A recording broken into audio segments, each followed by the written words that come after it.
As common as flying in airplanes these days is, thinking of an unfortunate airplane crash on our or our loved one's next flight is enough to leave goosebumps on your skin. This may be why some people have a fear of flying. Several known and predicted reasons might lead to an airplane crash, including both severe and less severe, but none makes the accident less tragic. One such crash was the crash of Afriqiyah Airways Flight 771, which was scheduled by International Afriqiyah Airways on 12 May, almost a decade ago, while it was approaching the Tripoli International Airport. The total number of people, including passengers and crew, was 104, and the only person who managed to survive was a 4-year-old boy. So if you want to know the real story behind it, then make sure to watch this video till the end. Here we begin. Aircraft and crew. The aircraft took to the skies for the first time on August 12, 2009, and was delivered to Afriqiyah Airways on September 8, 2009. It had approximately 1,600 hours of total flying time and approximately 420 takeoff and landing cycles at the time of the accident. It was designed to carry 230 passengers and 13 crew members, with 30 business class seats and 200 economy class seats. This flight had 93 passengers and 11 crew members. Most passengers were Dutch nationals returning from a vacation in South Africa.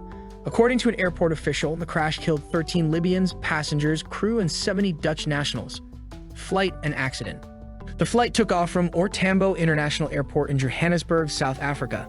It was bound for Tripoli International Airport in Libya. On the way to the locator beacon TW, the flight crew discussed how they would approach the runway, by which time the landing procedure should have been decided. When the landing procedure was selected, the first officer activated it immediately. The aircraft began its final descent for landing too soon, before the TBL locator, where the final approach should have begun. Other pilots were unaware of the error.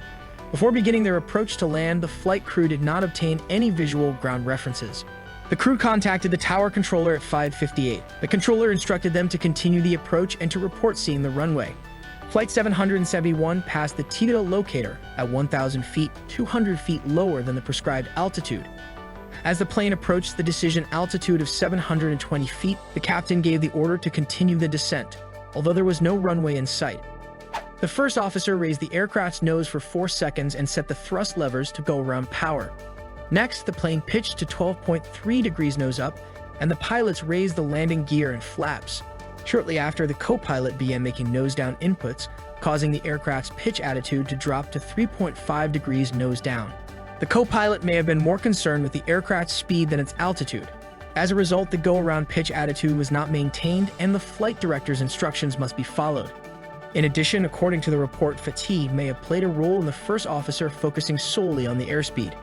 The captain and first officer were using the aircraft's side sticks simultaneously, but the combined inputs were insufficient to trigger a dual input warning. This action appears to assist the captain in flying the aircraft. However, this action caused confusion about who was flying the plane. As the aircraft lost height, the ground proximity warning system sounded too low terrain, sink rate, and pull-up alarms, and the co-pilot responded with a sharp nose-down input. The captain then took control of the aircraft without warning by pressing the side stick priority button and maintaining the nose-down input, while the first officer pulled back on his own side stick. The aircraft was at 180 feet 2 seconds before impact with the ground. The captain was also fully retracting his side stick, indicating that both pilots knew of the aircraft's impending collision with the ground. 2 seconds later, at 262 knots, 302 miles per hour, 485 kilometers/a, the plane crashed into the ground about 1,200 meters, 3,900 feet, 1,300 yards, short of runway 09, outside the airport's perimeter. The impact and subsequent fire destroyed the aircraft. The pilot had not reported any problems to the control tower during the final approach and up until the moment of the accident. At the time of the crash, the weather was calm with little wind and a clear sky. The airport's main runway, runway 927, is 3,600 meters, 11,800 feet, 3,900 yards long. Terrorism was ruled out as a cause by Libyan Transport Minister Mohammed Ali Zaidan. The aircraft also damaged a house on the ground during the accident, so this was how laziness led to a plane crash.